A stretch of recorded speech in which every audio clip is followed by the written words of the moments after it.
In the time of King Herod, after Jesus was born in Bethlehem of Judea, wise men from the east came to Jerusalem asking, "Where is the child who has been born King of the Jews?"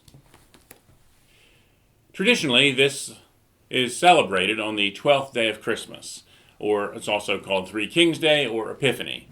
And that time we think about the wise men and their coming to visit Jesus. Now, the Three Kings Day idea is somewhat of a misnomer. Firstly, because the number three is not actually in the scriptures. It just talks about wise men coming. And the reason we think three, in the Western tradition anyway, is because there are three gifts: gold, myrrh, and frankincense. But in the Eastern tradition, they have seven. And really, we know that it's plural.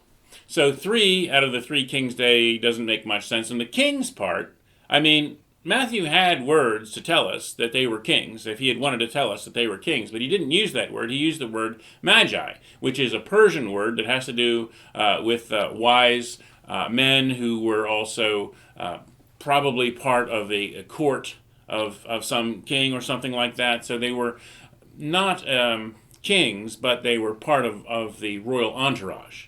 And so Three Kings Day really doesn't make too much sense because there were neither three nor kings. But they were people of great importance, and they came to see Jesus. And so why is Matthew telling us this story?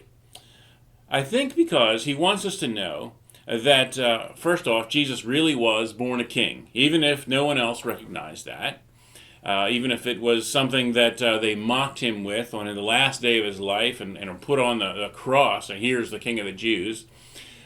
Still, it was true even if it was not obvious. And that wise people of any age, of any religion, of any place of origin can find Jesus. And so these wise men, they followed a star. They saw something in the sky that told them that something very important was about to happen, and they wanted to be there for it. And so I think Matthew is trying to tell us that anyone can find Jesus by looking for the signs that are in nature. Now, we have the Holy Scriptures, which guide us to Jesus, and certainly that's the way that I'm most comfortable seeking after him. But for those who don't have the Scriptures or don't really read them very much, there are still so many signs in the world about it.